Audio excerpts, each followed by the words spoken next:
Alright, going to be talking about Foxing, a band that is near and dear to my heart, one that I love very much.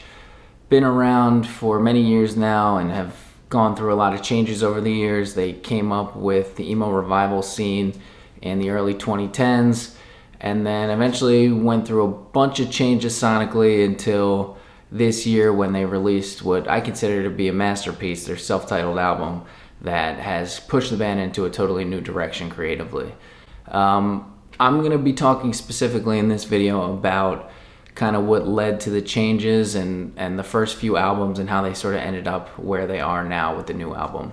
And then in a separate video, I'll be talking about the new album specifically. Alright, so Foxing formed in 2011. They went through a couple lineup changes initially before eventually landing on kind of the core initial unit that played on the first two albums of Connor, Eric, John, Josh, and Ricky. Three of those guys still in the band. Two of them have since departed. Initially, they cited bands like Explosions in the Sky, Portishead, Sigur Rós as influences, and not specifically any emo bands, although they definitely came up initially as an emo band.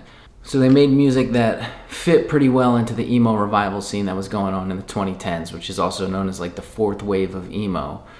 Which is recycling a lot of the sounds that were big in second wave emo or Midwest emo. So this particular style of emo was already starting to kind of come back in the late 2000s with bands like Algernon Cadwallader. Algernon? You know the band from Philly. Snowing. Bands like that were already starting to kind of bring back this particular sound. And then it really gained a lot of momentum again in the 2010s. And so Foxing released their first album on Count Your Lucky Stars in 2013. It's called the Albatross. Terrific album. And to me, it's kind of the crown jewel of the emo revival scene. So the band talked about early on setting out to make music that was personal and believing that fans would connect with something that came across as honest. And the lyrics, although they are based off of personal experiences of band members, they're kind of veiled in poetic imagery and metaphor. The album Albatross talks a lot about water and waves and tides, and thematically it has a lot to do with those things. I think what sets Foxing apart early on and what really shows that they're a band that has something different going on is the sense of urgency. Like, they have that quality that the vital emo bands that kind of laid the groundwork for this genre, like Rites of Spring and Embrace and Cap'n Jazz, have, which is a sense of urgency. And I also have the longing of an incredible band like The Cure, where like there's just a deep longing in their music that you can actually tangibly feel. It feels like an essential act of self-expression. Like, if the band wasn't doing this, if they weren't playing their instruments like this, if Connor wasn't screaming his ass off like this, like, their hearts would explode into a million pieces.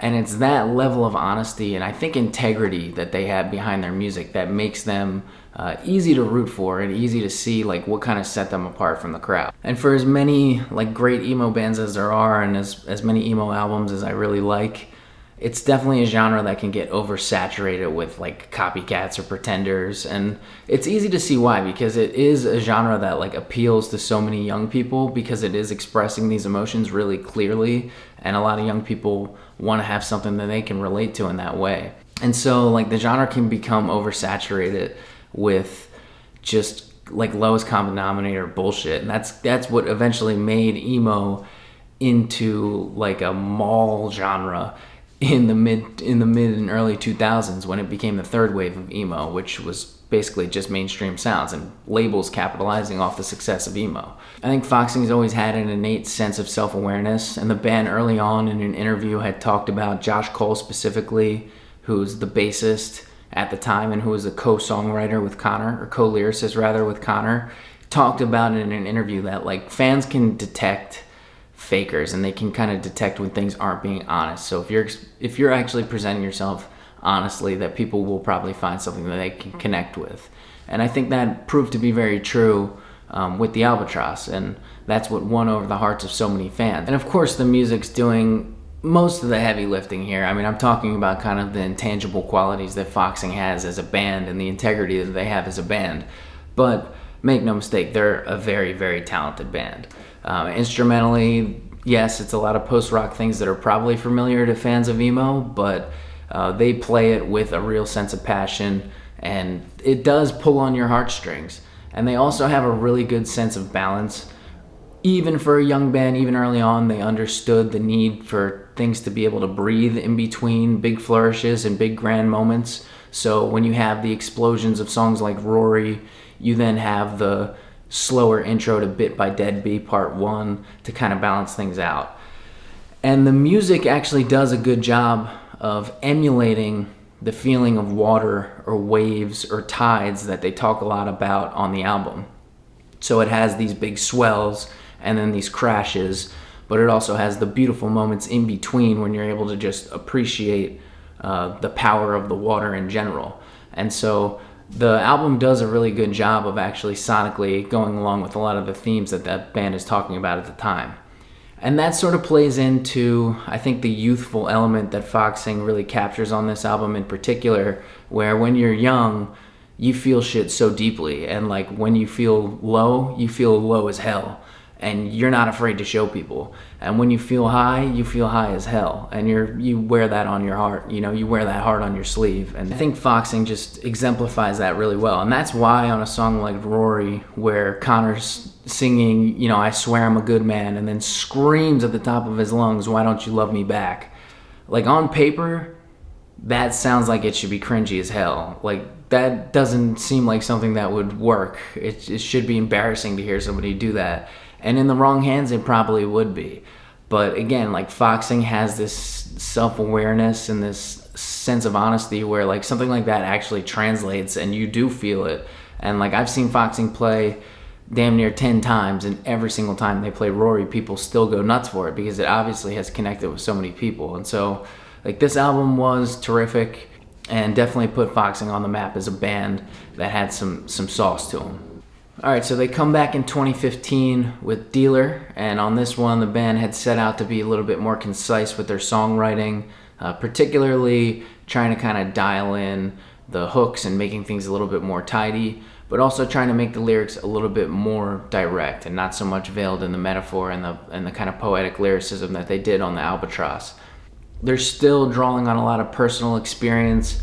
This one deals with a lot of themes of religious trauma, also themes of Josh Cole's experience serving in Afghanistan. So thematically, this album is a lot heavier, and musically, it's a lot more restrained, and it's a lot slower and much more refined than the Albatross was. Where the Albatross had constant flourishes and ups and downs, Dealer is a very slow build. I really don't think this is a great entry point into the band at all. This was actually the first time that I heard them was when Dealer came out, and I was not a fan of Dealer. I didn't get into it. It wasn't until I saw the band play live that I fell in love with them. And even after that point, it was the Albatross that I initially connected with, and it actually took me a while to really understand Dealer and to fully unpack everything that it had to offer. It's kind of like, I feel like a good way to look at it is it's like the sonic equivalent of the Casey Affleck character in Manchester by the Sea, where on the surface it's sort of unassuming, but what's bubbling beneath it is like unspeakable pain and trauma. And I think this album is a really good representation of trauma and grief and trying to carry around an incredibly heavy burden when you're young. But it also shows how the band has matured and how as people we mature and we're able to kind of deal with these things a little bit better. Where the Albatross was your emotions all over the place and that sense of pride that you have in your emotions and showing them off. Dealer is more about trying to figure out how to hide the way that you're feeling and to actually navigate the world feeling these incredible burdens. And again, like this is a much more patient album than the Albatross. It doesn't have all the instant gratification that the Albatross had. It doesn't even really have any screams on it, which was something that I think was satisfying to a lot of fans on the Albatross. I actually think fans were, although longtime fans I think still love Dealer, and those who have given it its due and were able to stick with it have found so much to love about it, maybe even more than the Albatross. Personally, I find it to be a better album than the Albatross at this point. But I think at the time of its release, fans were still like, damn, there's no screams on here. Like, people were a little disappointed because that is one of the big draws to the band is how good Connor's screams are, and how good he's able to like employ them into songs at the right time to really just give you that punch. And Dealer does not have that. It builds so slowly. Like there's instrumental passages, there's orchestral passages, there's huge sections without any drums. By the time you finally get to Eiffel on the back end of the album, it feels like a relief, like such a release of emotion to finally hear Connor singing with this emphasis, and to have the band doing some of the more familiar post-rock swells that we know them for. It's a good reminder that Foxing has always had an innate sense of pacing and an incredible understanding of the ebbs and flows of music. And in general, I think this album is like a really good representation of starting to grow up and starting to be able to harness your emotions a little bit more, and being able to control the way that you feel, and learning to live with your burdens, and understanding like why you feel the way you feel about certain things. Actually unpacking like all the troubles of your past and understanding how that affects the way that you navigate the world. And that idea of like learning to deal with trauma and learning to kind of unburden yourself from some of your past, I think segues pretty perfectly into what the band eventually tries to explore on Nearer My God. And just to give like a little more context on the band and just kind of what was going on behind the scenes, they did receive a ton of critical acclaim for the Albatross. It definitely won them a ton of fans as well, and they were, you know, a big part of the emo revival scene, so they were certainly accepted by a scene. Dealer, although it didn't feel as much like an emo album directly, it was much more of a post-rock album, and a really somber one at that, it still got a ton of critical acclaim. However, there was one reviewer in particular that was like totally scathing on the album and was really negative about it, and specifically really negative about Connor's vocal styles. Like totally took a shit on the band and the album. And if you listen to that album once or twice, you might have that reaction to it.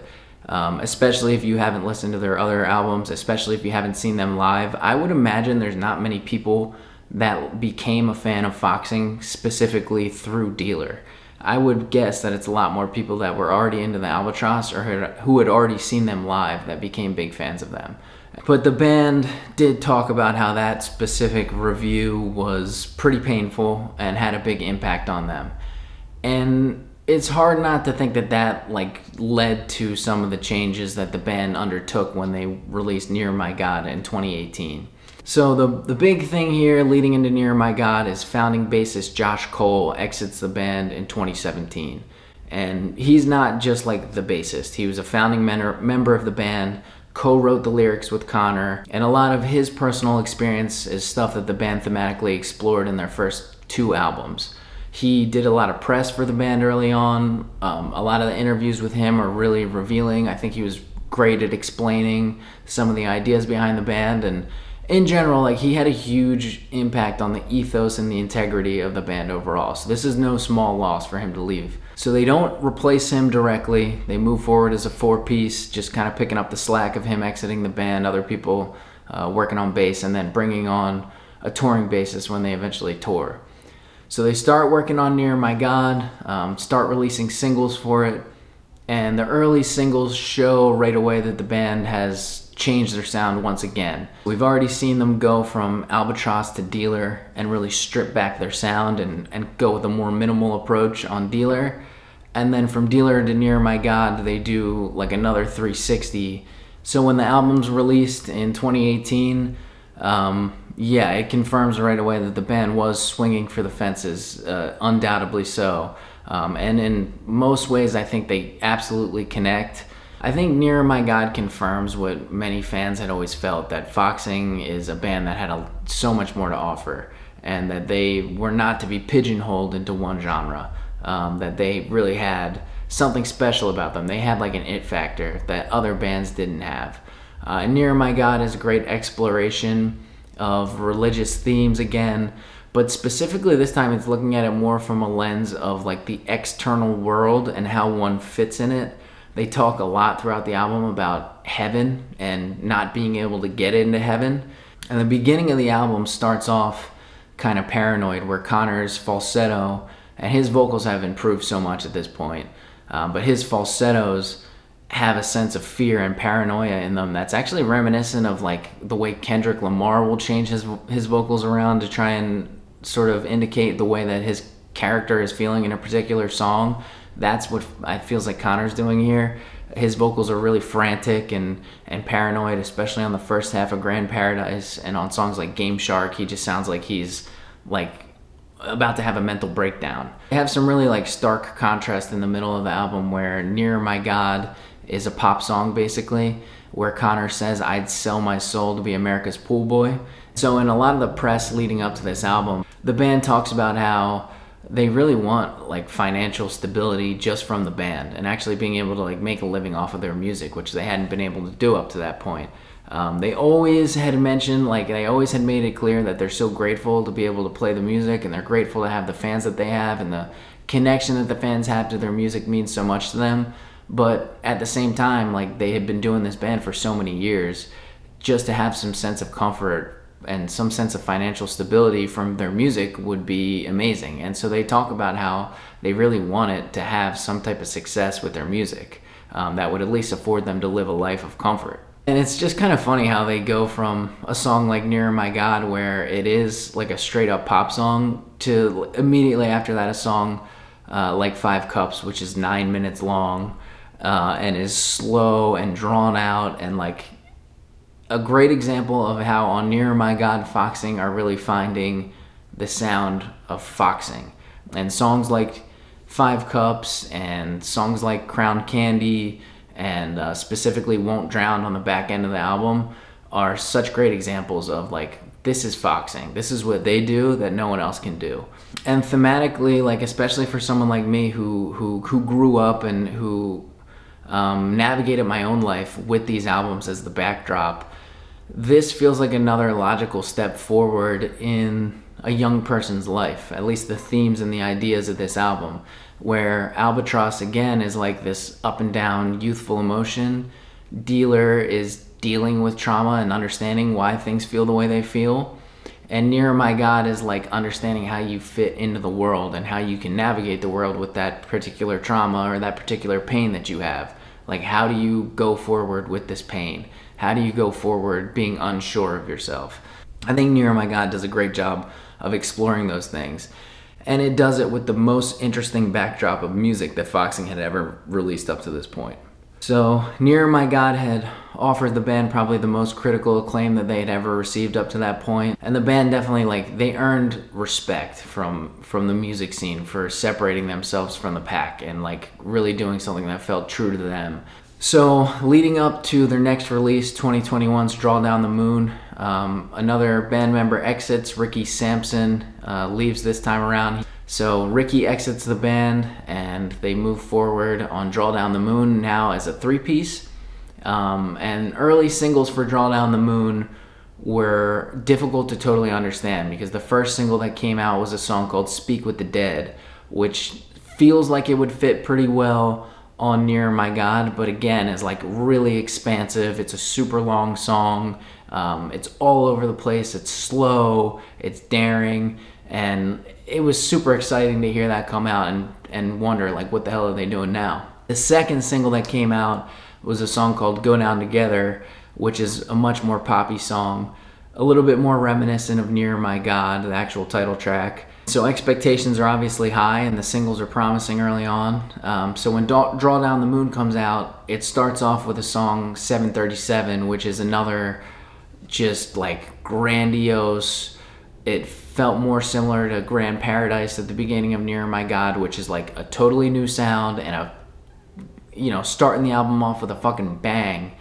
And then it rolls into an album that pretty clearly on reveals that it is aiming for a more mainstream audience. I'm not mad at anybody for trying to appeal to a wider audience. I mean, you can't be mad at a band who's been at it for so long and who is undeniably terrific for wanting to have success. There's nothing wrong with that.